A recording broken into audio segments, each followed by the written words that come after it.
Hello friend, myself Satyajit Deshmukh, Head of the Department of Computer Engineering, NIT Polytechnic Nagpur. Our today's topic is cursor. After watching this video, you will be able to understand the following concept, that is implicit and explicit cursor, declaring, opening and closing a cursor, fetching a record from a cursor. After watching this video, following POs are mapped: PO1, 2, 3, 4, PO8, PO9 and PO10. Cursor. What is cursor? Cursor is a pointer to this context area. Cursor क्या है? एक pointer है जो कि एक particular context area को point करता है. कॉन्टेक्स्ट एरिया यानी रिजर्व एरिया.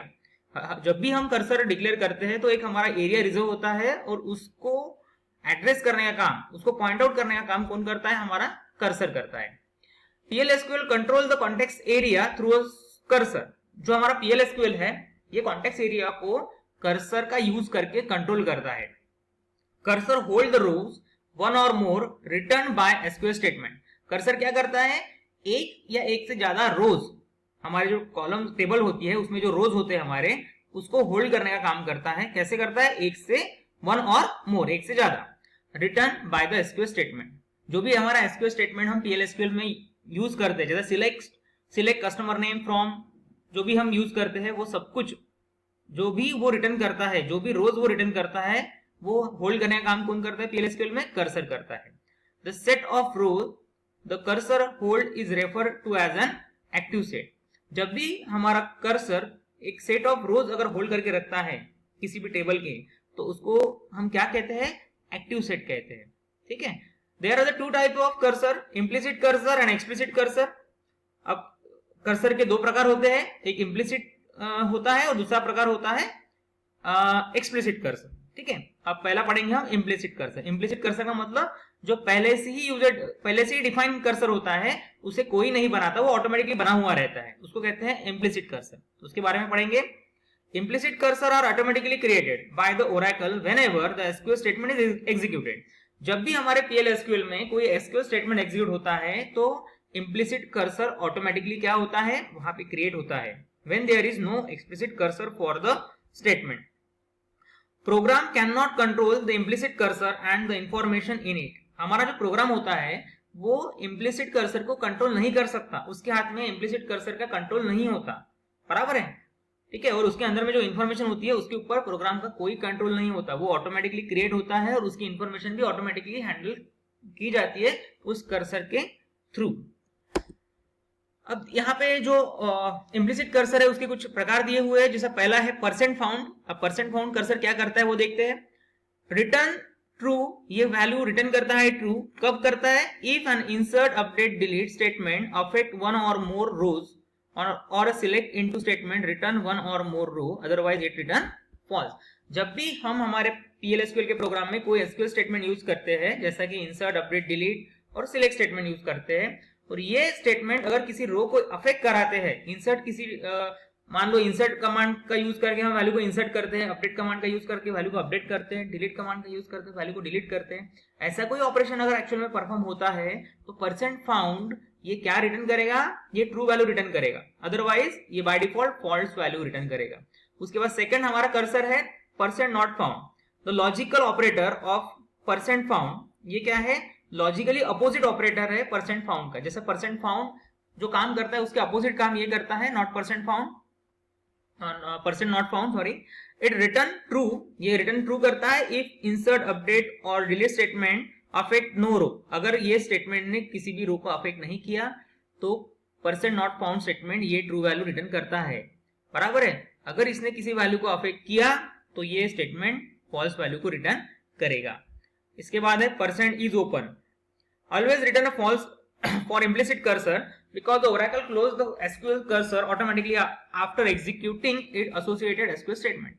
अब जब भी कर्सर ओपन होता है तो ये देखिए परसेंट इज ओपन, ये हमेशा फॉल्स वैल्यू रिटर्न करता है, क्योंकि हमारा जो कर्सर है इम्प्लिसिट कर्सर, ना कोई ये बनाता है, ना कोई इसे ऑटोमेटिकली फेच ना कोई इसको जानबूझ के फेच कराता है. बराबर है. ये हमारे प्रोग्राम में ऑटोमेटिकली फेच होता है, ऑटोमेटिकली ओपन होता है, ऑटोमेटिकली क्लोज हो जाता है. इसलिए इज ओपन, ये जो हमारा कर्सर है ये ऑलवेज कौन सी वैल्यू रिटर्न करता है? फॉल्स, क्योंकि हमारा कर्सर हमेशा कैसा रहेगा? क्लोज रहेगा. उससे काम होते ही वो कर्सर क्या हो जाएगा? क्लोज हो जाएगा ऑटोमेटिकली। नेक्स्ट है percent row count, return the number of row affected by the insert update delete statement. Insert update delete statement कितने रो को अफेक्ट कराते हैं, कितने रो को इंसर्ट अपडेट या डिलीट कराते हैं, वो वैल्यू रो काउंट हमें रिटर्न करता है। या सिलेक्ट स्टेटमेंट कितने रो को सिलेक्ट कराता है, वो वैल्यू परसेंट रो काउंट ये वैल्यू हमें रिटर्न कराता है।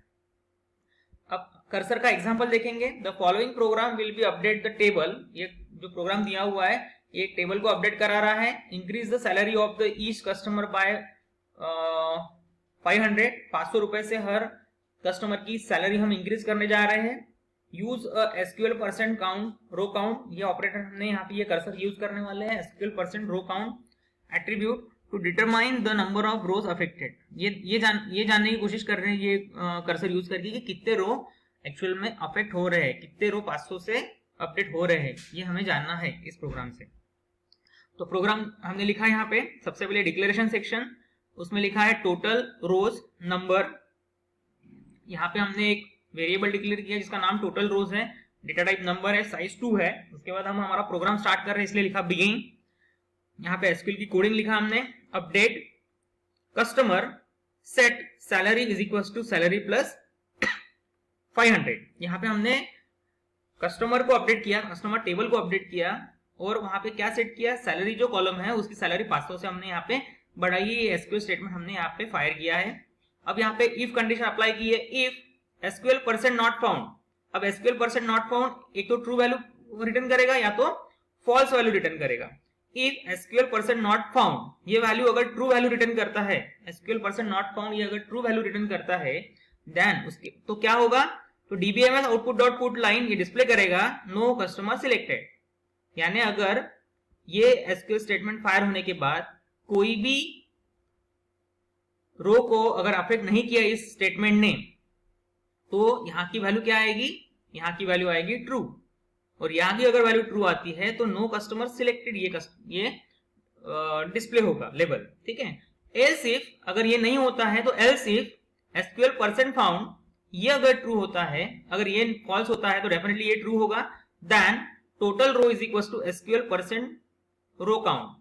अगर ये फॉल्स होता है यानी अगर ये स्टेटमेंट किसी रो को अफेक्ट कराता है तो नंबर ऑफ रो यहाँ पे ऑटोमेटिकली क्या हो रहे हैं, काउंट हो रहे हैं। और वो वैल्यू किस में जा रही है, टोटल रोज में स्टोर हो रही है, जो कि हमने ऑलरेडी डिक्लेयर सेक्शन में उसको वेरिएबल को डिक्लेयर किया है। और बाद में डिस्प्ले में आएगा DBMS output dot put line, हम ये डिस्प्ले करने जा रहे हैं वैल्यू को, किसकी वैल्यू को, टोटल काउंट की, जो कि एसक्यूएल परसेंट रो काउंट उसमें वैल्यू डालने वाला है जितने भी रो अफेक्टेड होने वाले हैं। और आखिरी में हमें आउटपुट में मिलेगा that an number of customer selected. इस तरीके से हमने यहाँ पे percent SQL percent count row count इस कर्सर का यूज किया है। उसके बाद नेक्स्ट है explicit cursor.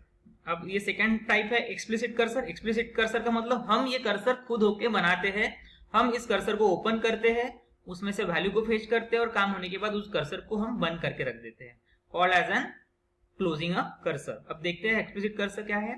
Explicit cursor are the programmer defined cursor for gaining more control over the context area. अब कॉन्टेक्स्ट एरिया के ऊपर ज्यादा कंट्रोल आना चाहिए, प्रोग्रामर का कंट्रोल होना चाहिए, इसलिए हम एक्सप्लिसिट कर्सर को क्या करते हैं, डिक्लेयर करते हैं। तो हम इस तरीके से पूरे कॉन्टेक्स्ट एरिया पे हमारा यानी प्रोग्रामर का कंट्रोल ला सकते हैं। An explicit cursor should be defined in the declaration section of a PL/SQL block। ये कहाँ डिक्लेयर करते हैं हम, PL/SQL ब्लॉक के डिक्लेरेशन सेक्शन में उसको हम डिफाइन करते हैं। It is created on a select statement which return more than one row। It is created on a select statement। इसे कहाँ क्रिएट करते हैं, हम सिलेक्ट स्टेटमेंट के ऊपर क्रिएट करते हैं which return more than one row। वो रिटर्न क्या करेगी, more than one row को रिटर्न करेगी वो सिलेक्ट स्टेटमेंट। अब इसका सिंटेक्स कैसा है वो देखते हैं। Syntax for the creating an explicit cursor, हमें पहले लिखना है cursor name is select statement. यानी आप सबसे पहले लिखोगे कर्सर, उस कर्सर का नाम, उसके बाद लिखना है इज, जो भी सिलेक्ट स्टेटमेंट आपको डिफाइन करना है वो सिलेक्ट स्टेटमेंट आप यहाँ पे लिख सकते हो। Working with N explicit cursor included the following steps. ये सारी नीचे दी हुई 4 स्टेप हमें फॉलो करना है जब भी हम एक्सप्लिसिट कर्सर यूज करते हैं। पहला है declaring the cursor for initialising the memory. सबसे पहले कर्सर को डिक्लेयर करना पड़ेगा और एक मेमोरी इनिशियलाइज करके देना पड़ेगा। Opening the cursor for allocating the memory, हमें उस कर्सर को ओपन करना पड़ेगा उसके बाद fetching the cursor for retrieving the data, हमें कर्सर से वैल्यू को फेच करना पड़ेगा, क्यों करना पड़ेगा, फॉर रिट्राइविंग द डेटा, उसमें से डेटा को निकालने के लिए। और काम होने के बाद closing the cursor to release the allocated memory, जो भी मेमोरी हमने अलोकेट की है उस मेमोरी को क्या करना पड़ेगा, रिलीज करना पड़ेगा। यानी हो क्या रहा है, जब भी हम उसको डिक्लेयर कर रहे हैं तो इनिशियलाइजेशन ऑफ मेमोरी कर रहे हैं, हमें जगह चाहिए ये बता रहे हैं हम जब कर्सर को ओपन कर रहे हैं तो एक जगह अलोकेट करके रख रहे हैं, उस जगह हम जब फेच कर रहे हैं तो उस जगह में से जो हमारा डेटा है उसको रिसीव कर रहे हैं। अब जब हम क्लोज कर रहे हैं तो उस जगह जो हमने सेव करके रखी उसको क्या कर रहे हैं, रिलीज कर रहे हैं। तो इस तरीके से हमारा ये एक्सप्लिसिट कर्सर काम करता है। इसका एग्जांपल ये उसके जो डिक्लेरेशन कुछ सिंटेक्स है वो देखते हैं यहाँ पे।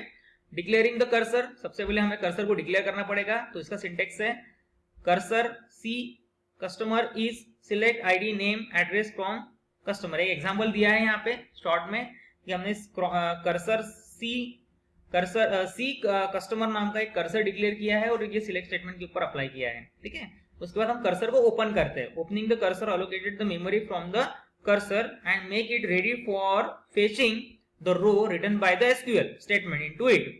उसके लिए एग्जांपल है ओपन सी कस्टमर। अब हमने कर्सर को बनाया, अब हमने क्या किया, उस कर्सर को ओपन करवाया, ठीक है। अब कर्सर ओपन हुआ, अब उसमें से ओपन कर्सर में से डेटा को फेच करना पड़ेगा, हमें वैल्यू को फेच करना पड़ेगा। तो fetching the cursor involve accessing one row at a time. For example we will fetch row from the above open cursor as follow. जब भी हम कर्सर से वैल्यू को फेच करते तो एक रो एक बार हम वहां से फेच कर सकते हैं और उस तरीके से हमें सिंटेक्स यूज करना है। यहाँ पे देखिए फेच लिखना है सी कस्टमर अंडरस्कोर कस्टमर, ये हमारे कर्सर का नाम है, इनटू, अब ये वैल्यू कहाँ पे लेना है, इनटू यानी सी आईडी में हमें स्टोर करवाना है, सी नेम में हमें स्टोर करवाना है और सी एड्रेस में हमें स्टोर करवाना है। इन तीन वेरिएबल में हम क्या कर रहे हैं, सी कस्टमर की वैल्यू को क्या कर रहे हैं, स्टोर करा रहे हैं, बराबर है। उसके बाद क्लोजिंग द कर्सर, अभी हमारा काम हो गया, वैल्यू को भेज किया, अब उस कर्सर को क्या करना पड़ेगा, क्लोज करना पड़ेगा। इसलिए closing the cursor means releasing the allocated memory. For example we will close the above open cursor as follow. हम क्या कर रहे हैं, उस कर्सर को अभी काम होने के बाद उसको क्लोज कर रहे हैं, ठीक है। उसको हमें लिखना है क्लोज करने के लिए क्लोज सी अंडरस्कोर कस्टमर, यानी कर्सर का नाम लिखना है, सेमीकोलन। इस तरीके से हमने सबसे पहले उसको डिक्लेयर किया यानी वैल्यू को इनिशियलाइज किया, उसके बाद और उसके में सिलेक्ट स्टेटमेंट यूज किया, उसके बाद उस कर्सर को हमने ओपन किया, बराबर है। ओपन करने के बाद हम उस कर्सर में जो वैल्यू है उसको हमें फेच करना है, इसलिए फेच का सिंटेक्स लिखा हमने। अब वैल्यू को फेच करने के बाद हमें उस कर्सर को क्लोज करना है, तो इसलिए क्लोज का सिंटेक्स लिखकर उस वैल्यू को हमने क्लोज कर डाला, ठीक है। तो general form of the using the explicit cursor ये है, डिक्लेरेशन, वेरिएबल डिक्लेयर किया, रिकॉर्ड डिक्लेयर किया हमने, क्रिएट अ कर्सर हमने बनाया, ये जनरल सिंटेक्स है। बिगिनिंग, उसके बाद पहले ओपन कर्सर किया, बाद में फेच किया, ठीक है, प्रोसेस द रिकॉर्ड, उसके बाद काम होने के बाद क्लोज द कर्सर, उसके बाद हमारा प्रोग्राम हो गया यहाँ पे 8। तो यहाँ पे एग्जांपल देखेंगे शॉर्ट में। सबसे पहले डिक्लेरेशन ईएमपी रिकॉर्ड, हमने एक ईएमपी आरएसी नाम का एक यहाँ पे वेरिएबल डिक्लेयर किया है, ठीक है, उसका रो टाइप है। उसके बाद कर्सर एक डिक्लेयर किया है, EMP underscore cur is select star